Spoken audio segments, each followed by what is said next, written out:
Chris Pine, Michelle Rodriguez, Justice Smith, and Sophia Lillis are a band of thieves on an epic quest in Dungeons & Dragons Honor Among Thieves. Taron Egerton discovers and tries to patent a world-famous video game in Tetris.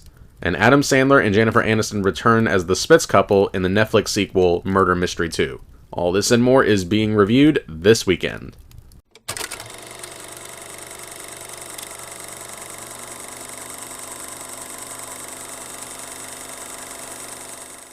Hello guys, I am the Hick Critic here bringing you my thoughts of recent film releases. As always, keep in mind these are my own personal opinions, and feel free to check out any of the films that seem interesting to you. Alright, let's just dive right in.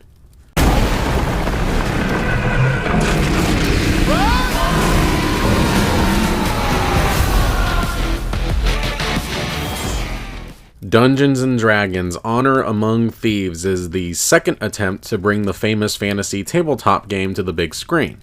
It tells the story of a band of thieves played by Chris Pine, Michelle Rodriguez, Justice Smith, and Sophia Lillis, who are on a quest looking for a lost relic so that they can use it to right a personal wrong and maybe make a little bit of money on the side, but may have for once bitten off a bit more than they can chew. Now, full disclosure, I know next to nothing about Dungeons & Dragons as a franchise. I know it's a fantasy role-playing game, and that's about it. So anything that I say regarding this film should be taken as someone who knows next to nothing about this franchise. Having said that, this was a blast. A completely enjoyable medieval fantasy adventure comedy from start to finish. This is a film that is consistently likable to a fault. It genuinely feels like it enjoys its own source material and genuinely wants the audience to have fun watching it and immersing themselves in it. This film really does want to transport you into a whole new fantasy world, and it does it with stunning ease. I bought this world existing. This is a world that feels lived in, one that you could walk around and explore in. Which makes sense when you consider the years and years of lore that this film would be able to pull from to make this world feel so inhabited. Despite the film's goofy tone, this movie understands that it needs to take the mythos, the weight of this world, and the magic system seriously. I would consider the CGI here to be good. I mean, obviously the CGI doesn't look so good that it looks like that it's really there, which is to be expected when there is so much CGI in here, but what's more important is that the designs in here are really creative. It actually looks good. And honestly, helping matters is that the set designs are absolutely wonderful. And there's a lot of standout moments in this film too.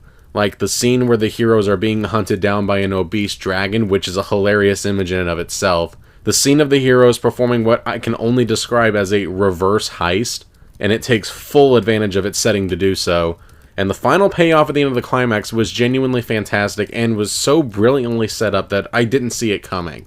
But ultimately, what ties everything together and really elevates this into something that was so great for me was the characters.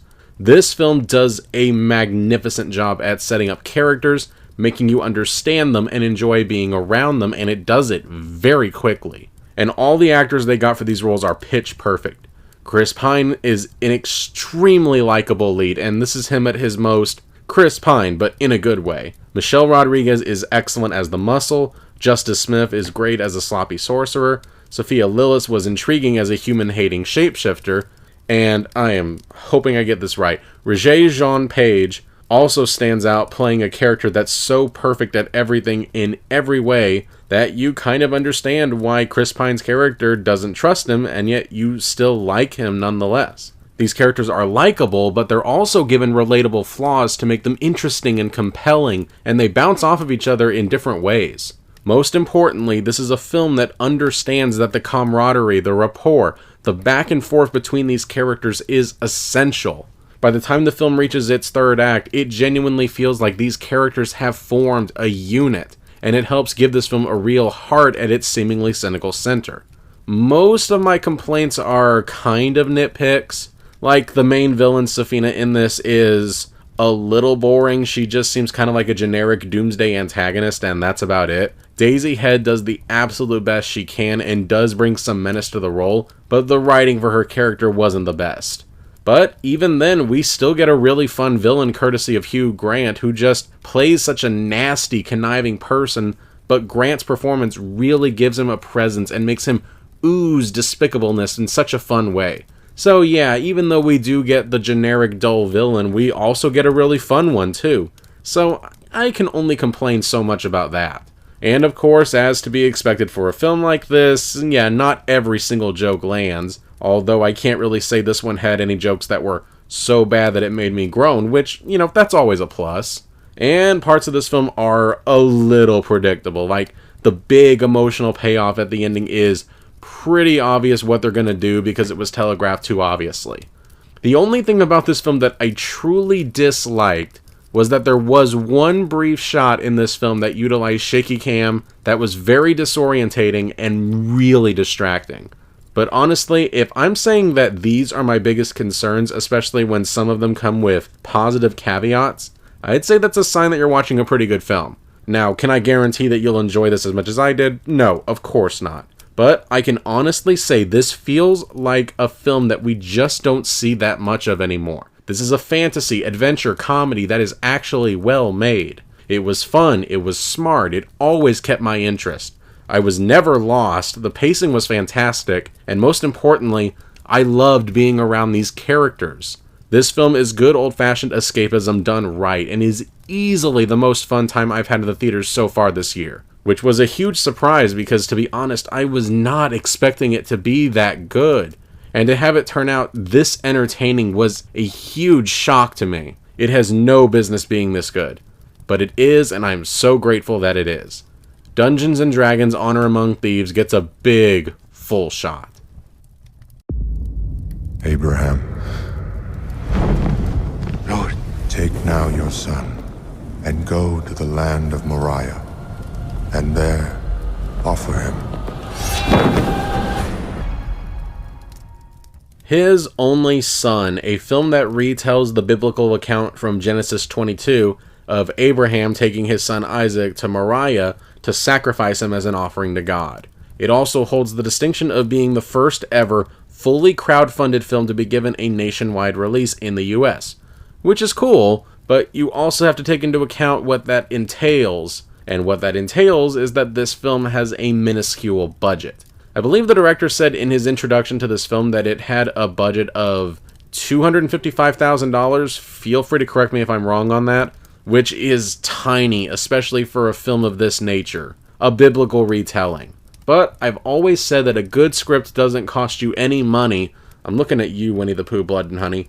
And thankfully, the script here is pretty good. This was a film that was a labor of love for the director David Helling, and it shows. There are several things that this film does a really good job at.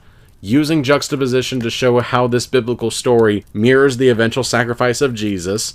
One image that really stood out to me was Abraham looking at a piece of broken bread.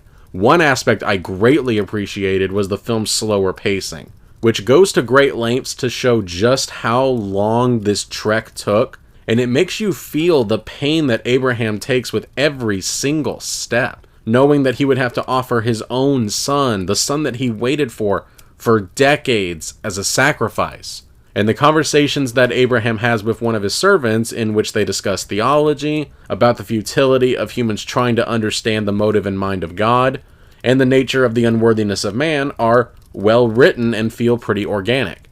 But where this film really shined for me was in this film's portrayal of Abraham and Sarah's relationship building up to Isaac's birth. In particular, this film illustrates just how uncertain, how much pain, and how lost Sarah ends up, and the frustrations that she felt for what she thought were unkept promises. It genuinely makes you understand her impatience and understand her actions without excusing them. This is exacerbated by Sarah Savid's excellent and sympathetic performance, which gives a lot of emotional weight to the events. And I do like how this film kind of gives you the sense of the other people and other kingdoms living at this time, with the group of riders that are collecting tithes on the road that they're traveling on, and at one point they're seen dragging a young woman in tow. And in another scene we see what could only be described as the ancient equivalent of a pimp trying to tempt the traveling men to sleeping with some prostitutes. It technically doesn't add to the story, but it makes the time era feel more real. more tangible, more alive. It gives you a sense of just how fallen and broken the surrounding world is, and this film's willingness to convey some of the more unsanitized elements of this society and time period is nothing if not admirable. However, it is worth noting that while this film does admirably for its budget, there are times where its low budget is really apparent.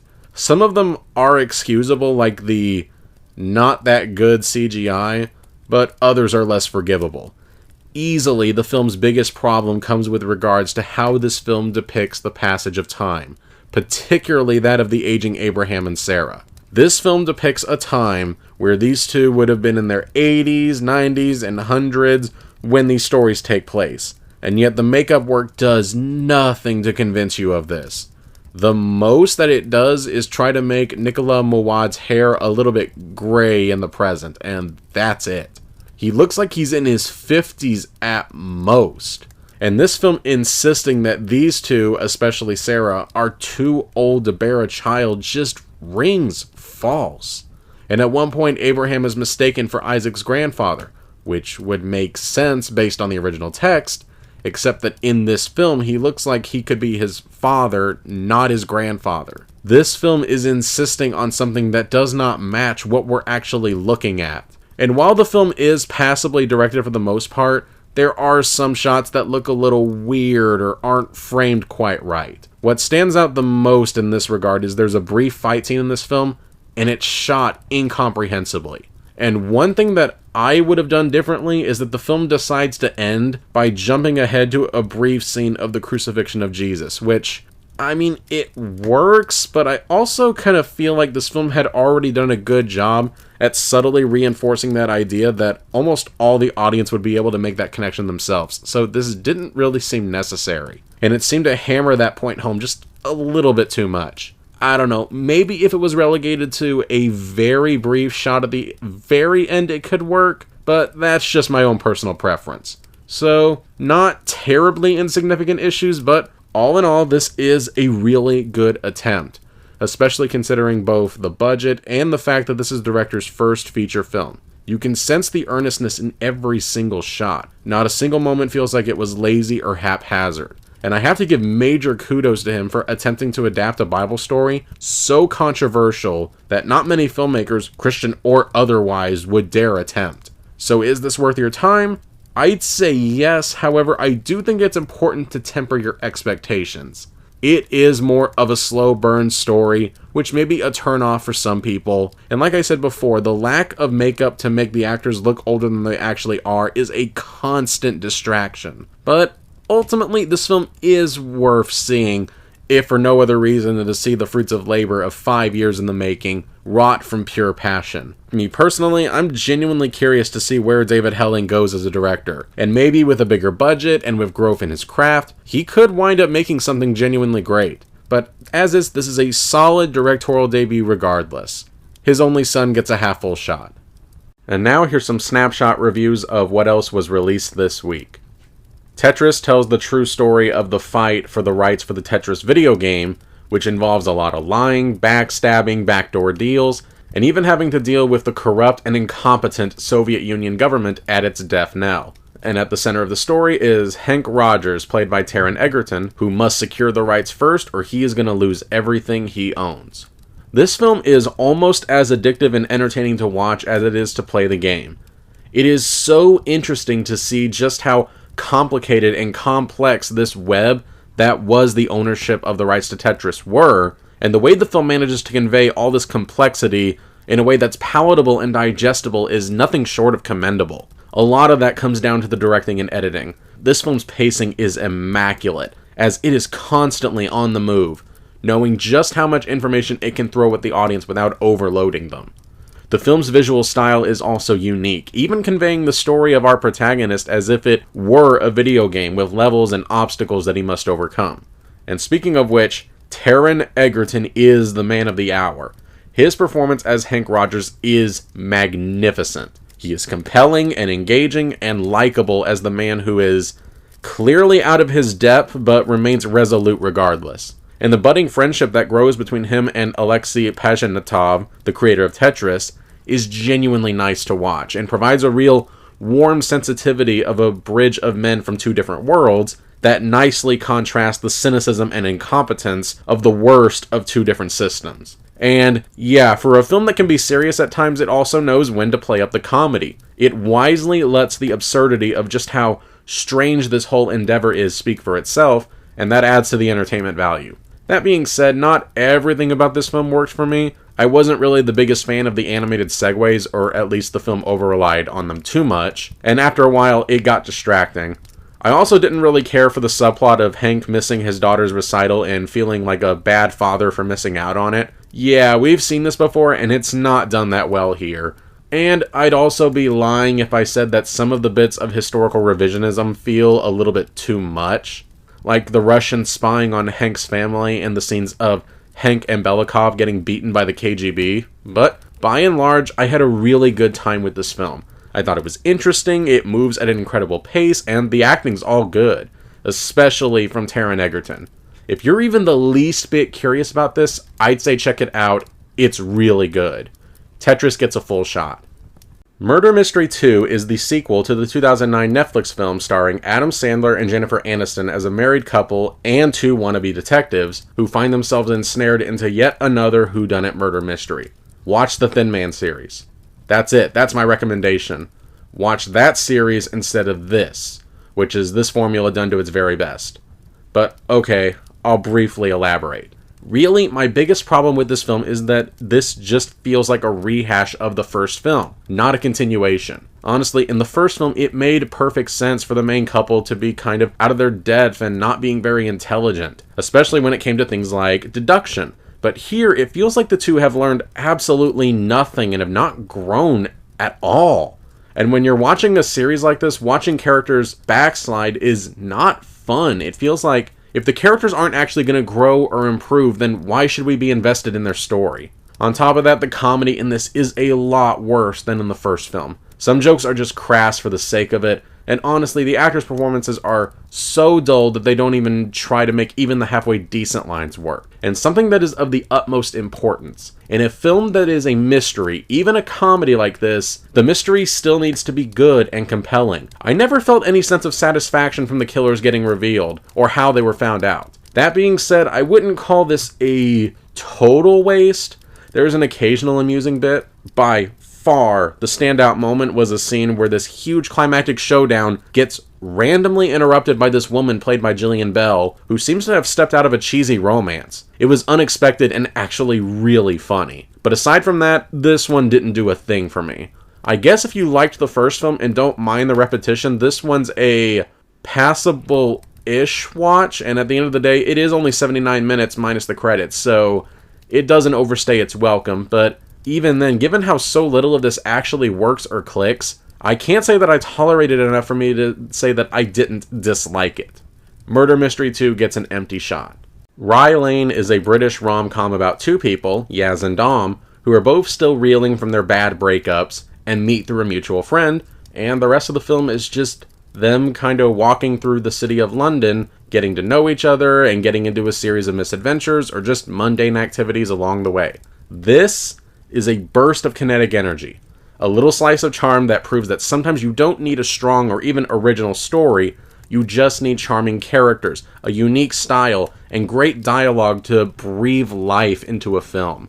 This is a film about two people who are both lost in ways that are both similar and yet different, and feel instinctively drawn to each other because of that. And the city and neighborhood they're walking around in as this romance begins is brimming with color and personality. We come across a set of people who are rather strange, but in a quirky way. Whether it be their mutual friend who specializes in photography, particularly that of close-ups of orifices on the human body, or the man walking around the streets of London wearing a glitzy cowboy suit for no real discernible reason.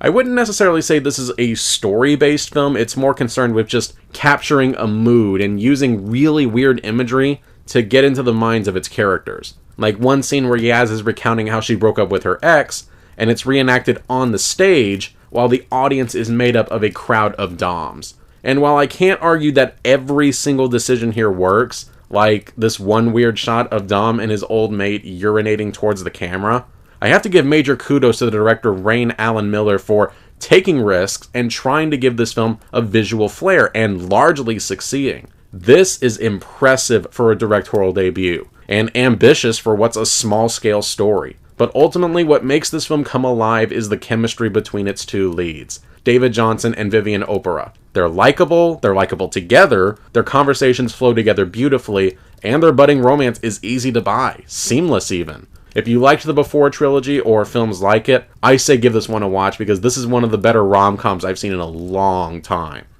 Rye Lane gets a full shot. And now here's a quick recap of the films that were reviewed this week. A full shot for Dungeons & Dragons Honor Among Thieves, a delightful, funny, and extremely entertaining fantasy adventure that is led by a talented and charming cast. The film is currently in wide release. A half-full shot for His Only Son, an earnest, even poignant attempt at dramatizing one of the most controversial Old Testament stories, with a surprising amount of skill in the film's composition, although its low budget is ultimately a detriment, particularly in the makeup department. The film is currently in wide release. A full shot for Tetris, a smooth, slick, madcap espionage dramedy that is visually exciting and is headlined by a fantastic Taron Egerton. The film is currently available for streaming on Apple TV+. An empty shot for Murder Mystery 2, a painfully unfunny whodunit parody that refuses to build on top of its predecessor. The film is currently available for streaming on Netflix. And finally, a full shot for Rye Lane, a charming, sweet rom-com that boasts a sizzling lead couple and a unique presentation of expressing the characters' emotions. The film is currently available for streaming on Hulu. So we got some real good ones this week. My favorite of the bunch was Dungeons & Dragons, but don't dismiss Rye Lane or Tetris either. Those were very enjoyable. And if you're looking for a Palm Sunday or Easter film, then His Only Son will get the job done. Honestly, there's a little bit of something for everyone this week. So whichever one of these you think you'll enjoy, check it out. And remember, if you want to see my early thoughts of any film I watch or to read more of my reviews, make sure to check out my Letterboxd account. The link is in the description below. That's it for this week. Next time, a struggling shoe company called Nike tries to sign Michael Jordan in Air, and the world-famous Italian plumber returns to the big screen in a new animated film, The Super Mario Bros. Movie. Make sure that you're subscribed so that you don't miss any upcoming episodes. Have a good day, and I'll see you next weekend.